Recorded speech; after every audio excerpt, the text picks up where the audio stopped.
You're now watching the Mystical Green Beanie.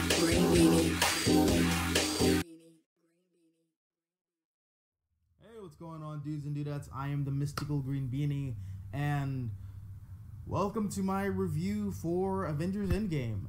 Now, first things first, I did record a podcast discussion with that other review dude. Unfortunately, there were some technical difficulties, mainly on my end, so that video is just not gonna see the light of day. But don't worry, I am planning to do other discussion videos with that other review dude and other guests. So if you're into that, just stick around. We got some stuff in the pipeline. But yeah, just getting into my personal thoughts and opinions on Avengers Endgame. Just first off, this movie kind of crystallizes my relationship with the Marvel Cinematic Universe franchise, and I like it. I like this movie and I like this franchise, but I don't love it. And I know that's an unpopular thing to say, and I'll explain why in a minute, but I really enjoyed this movie, and I really liked what they did in this film, and I really like this franchise overall, but it's not for me. I'm not the target demographic for this film, and I'm not the target demographic for these films, but that doesn't mean I don't like them, and it doesn't mean that I don't like this movie.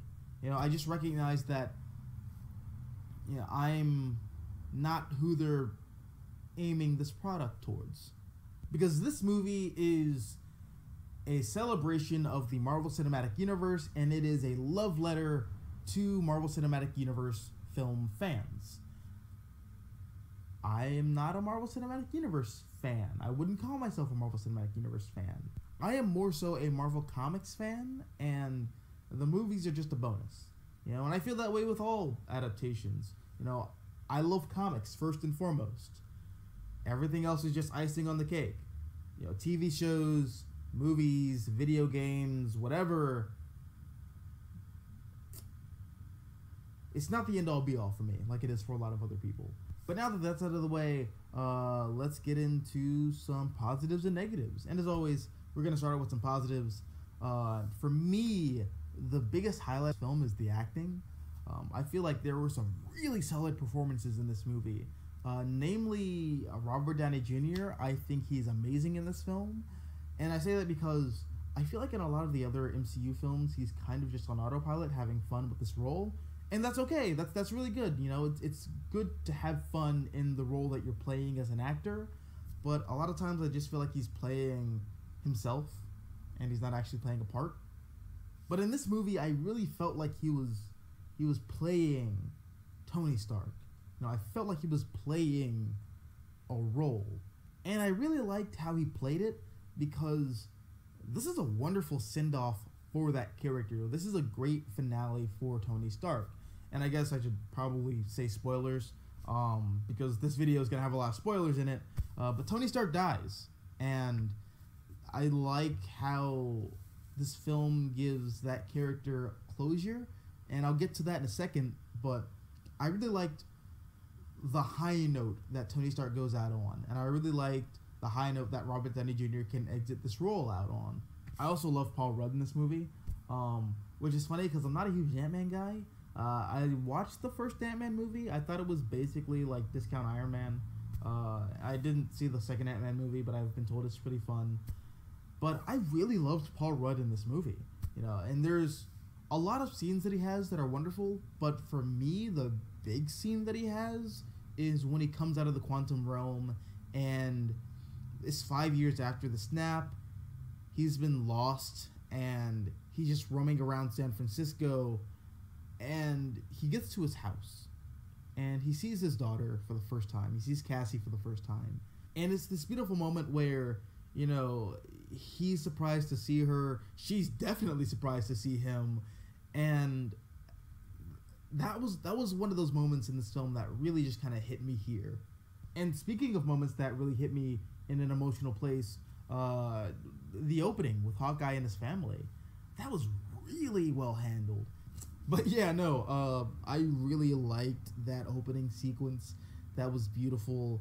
And Jeremy Renner delivers a really like nuanced performance throughout this film, because we see him as just classic Hawkeye, but you know, after he loses his family, he has this really somber, you know, like depressed, broken, you know, vibe to him.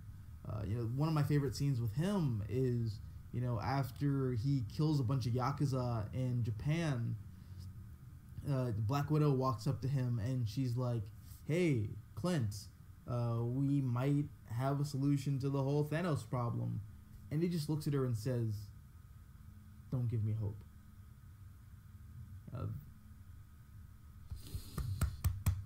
That really hit me. Like, I really loved that line delivery, and I really loved, you know, Clint Barton in this film.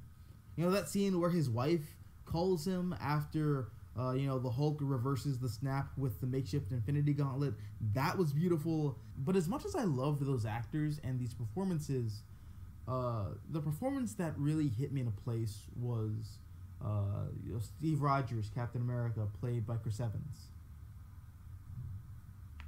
And Chris Evans plays the role of Captain America a little differently than he has in previous movies. He's less naive. He's more world-weary. He's a little more jaded.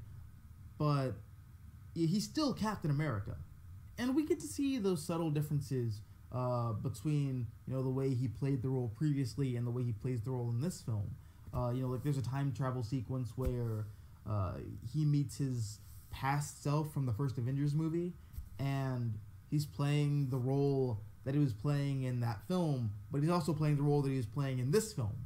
And I thought that was really cool.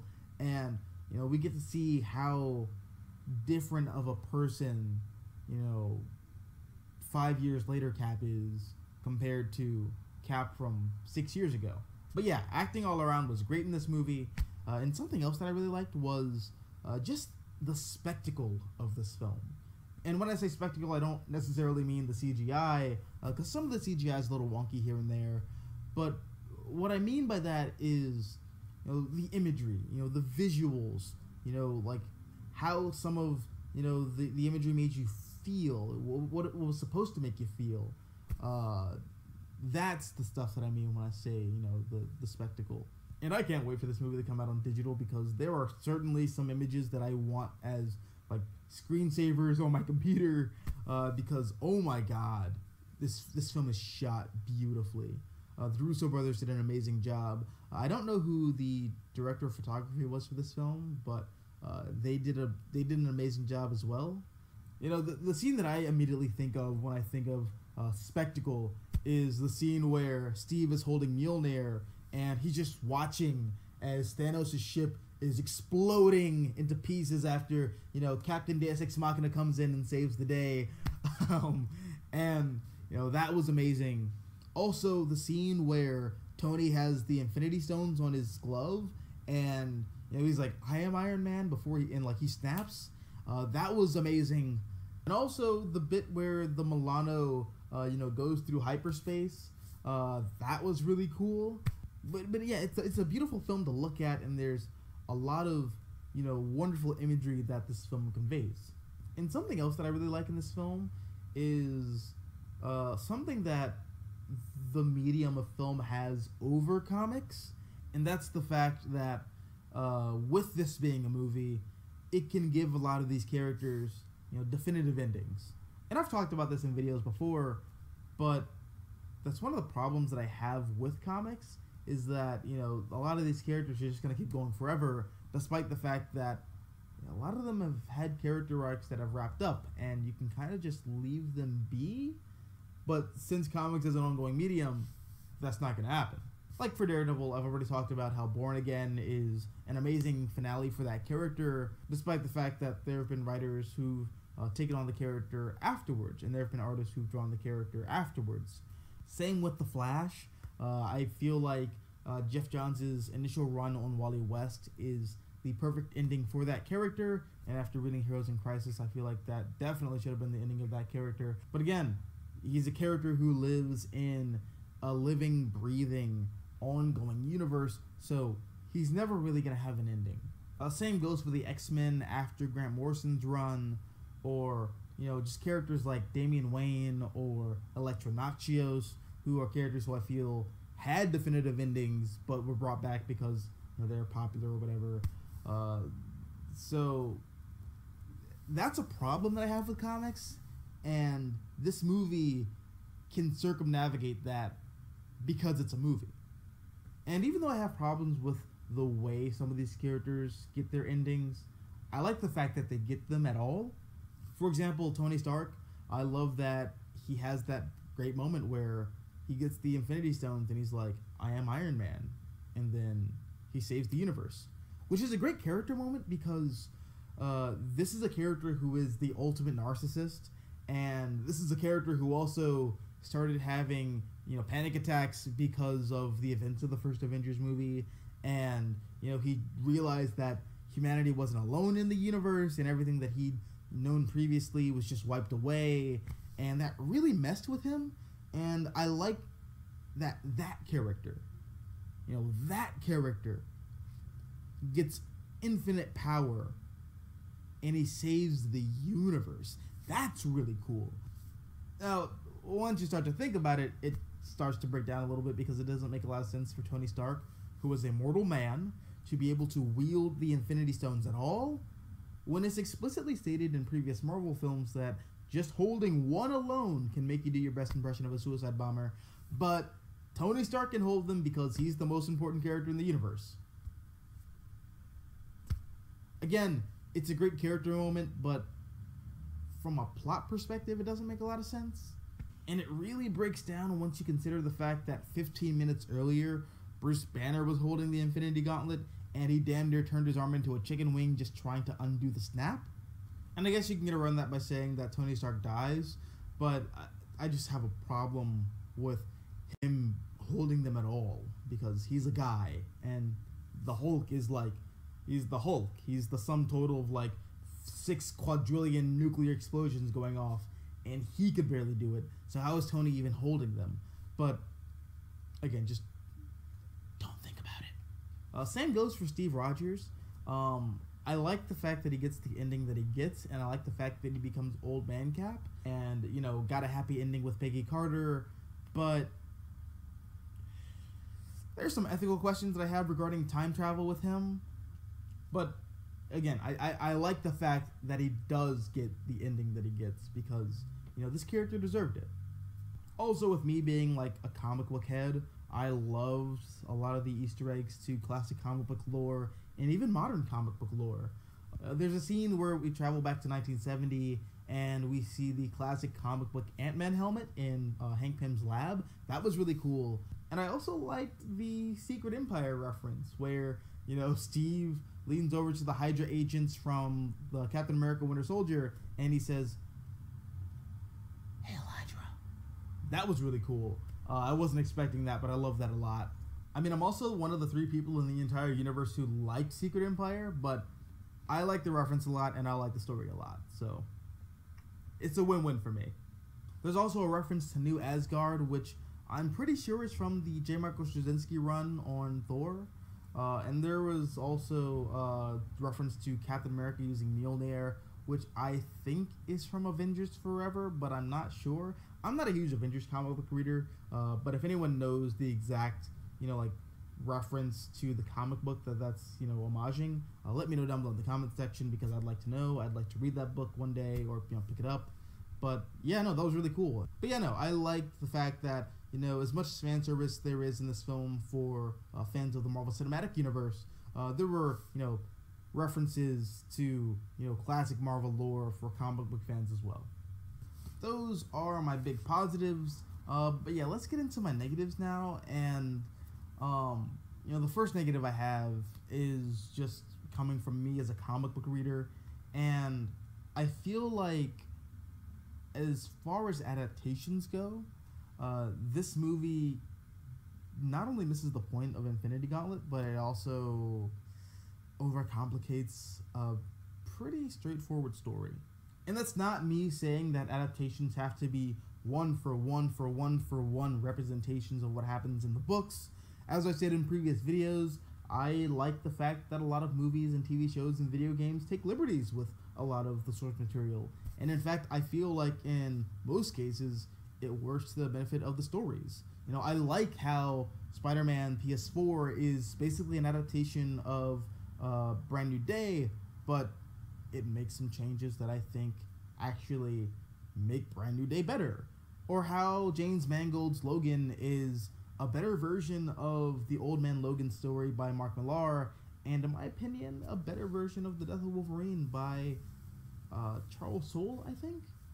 And this is an unpopular one, but I also like how Batman v Superman is a better Death of Superman than Death of Superman. So, adaptations can make changes to the source material, and I have no problem with it. I just feel like sometimes the people who are working on these adaptations will overthink it. And I feel like this is one of those films where the Russo brothers just kind of overthought it. And piggybacking off of that point, I feel like their adaptation of Thanos is really boring and kind of basic and not really Thanos at all. So I really like Thanos. Like, I think he's a really fascinating character. In Infinity War and in Endgame, Thanos is basically a new character who's built from the ground up. And oh my god, I feel really bad for all those people who made video essays about Thanos being an incredibly nuanced character and how he's, you know, one of the most interesting, you know, villains in all of cinema because he had the whole balance thing. And once you get to this movie, he basically turns into a Power Rangers villain where he's like, oh, you didn't like the universe that I created? Fine, I'll just kill everything and rebuild a new universe in my image. He's a Power Rangers villain. He's just another MCU villain. That's what he is.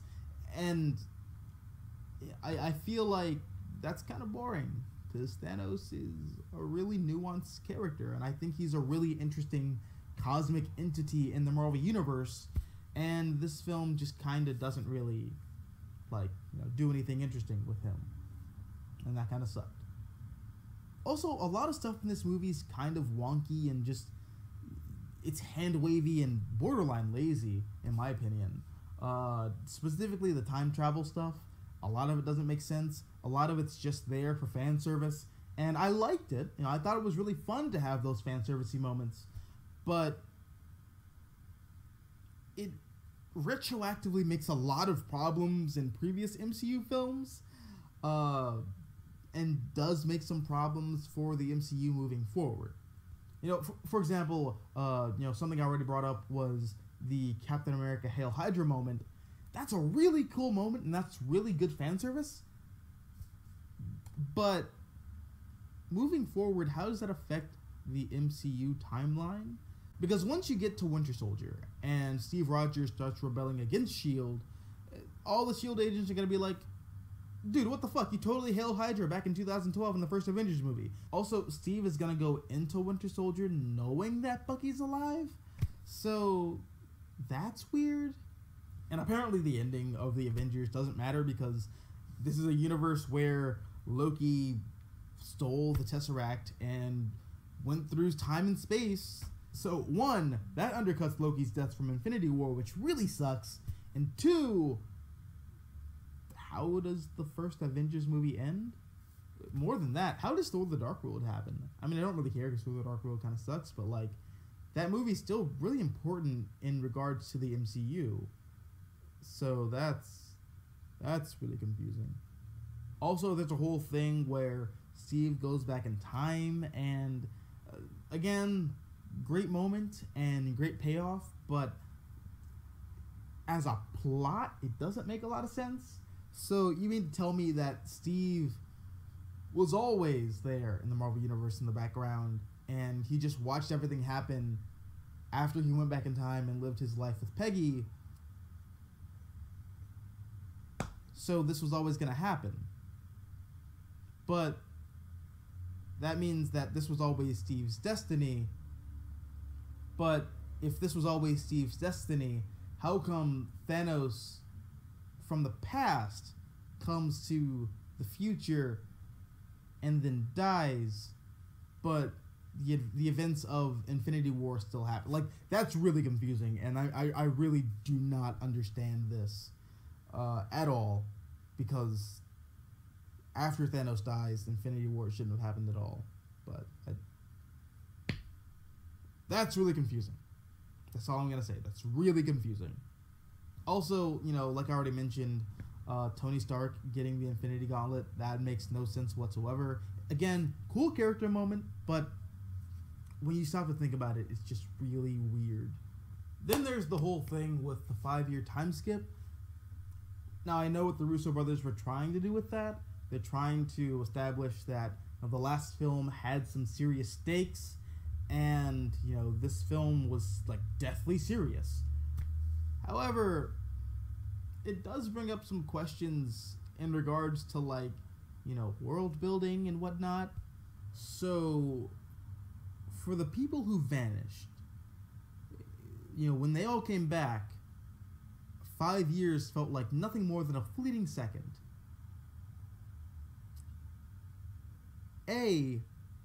How does the calendar work now? Because for them, it's still 2018. Meanwhile, for everyone else, it's 2023. Also, I've had this discussion with other people, and I've seen this brought up in other videos, but 5 years is a long time. Humanity, like, we adapt to things very quickly. And I feel like the heroes ultimately do more harm than good in bringing back half of the life in the universe after such a long time. Like, there's going to be an overabundance of people, and there's not going to be enough resources to go around. I mean, again, humanity could just acclimate to it, but, like, that's a lot. And ultimately, I guess Thanos kind of was right in that first film. But yeah, no, that's just a weird thing to think about. Also, I guess this could be a funny joke in Far From Home. It would be kind of funny to see, like, people who weren't snapped in Infinity War, who were children, growing up and, going through high school and, becoming, high school age. Like, how would that work? Like, in school, like, how would re-enrollment work in schools and whatnot?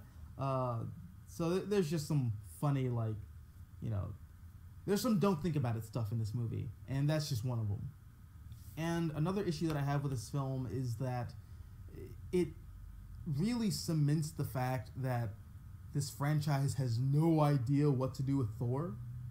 Like, between the first film and the second film, he's like, okay, I'm gonna be king, but also I'm not gonna be king. And then you get to Ragnarok where he's like, okay, I'm gonna be king. And then you get to this movie where he's like, okay, I don't want to be king because I don't know what I want in my life. And it's really important because I feel like Thor is such a really cool character. And it just kind of sucks that the MCU doesn't know what to do with him besides make him a joke. I actually talked about this with my girlfriend earlier, and I talked about this with some coworkers. I see what they're doing. I see what the Russo brothers are doing. They're doing a PTSD thing. They're doing, like, what's the term for it? Like Thor is having a psychotic break, he's having a breakdown. So Thor is 1,500 years old, and the past 11, or I guess much rather like 16 years, probably felt like a week to him since he experiences time differently because he's a god. And between, the first Thor film with, Loki betraying the Asgardian kingdom, and, the whole thing with the Avengers and the Ether and his mom dying, and then Loki dying, and then, Jane breaking up with him, and Ragnarok happening, and then, like, half the Asgardian people being slaughtered by Thanos, and then the snap happening and eradicating half-life in the universe, and his brother actually dying this time. I understand that all of that would have just hit him like a truck, because it would have been like all of this horrible stuff happening to you in the course of a couple days. So I get what they were doing with it. It's just for me, after Thor Ragnarok, which is a film that I liked while watching it, but once I started thinking about it and watching it more and more, I don't like it a lot. After seeing, Taika Waititi and Kevin Feige take Thor in that direction, and in this movie they're leaning into that more, it's just a little disheartening for me, especially because Thor in the comics is really cool,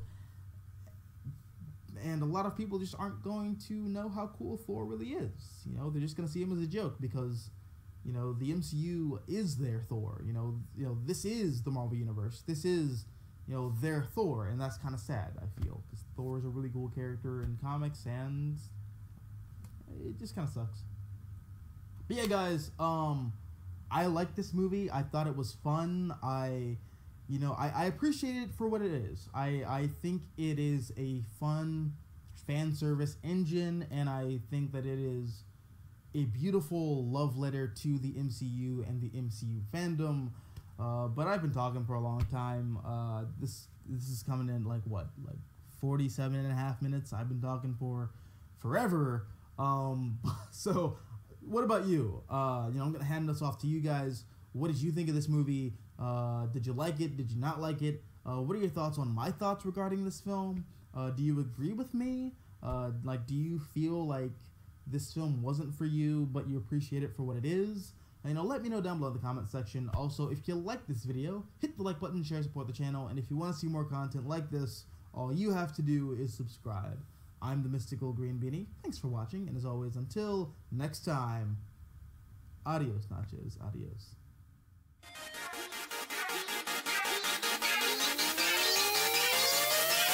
Charged up.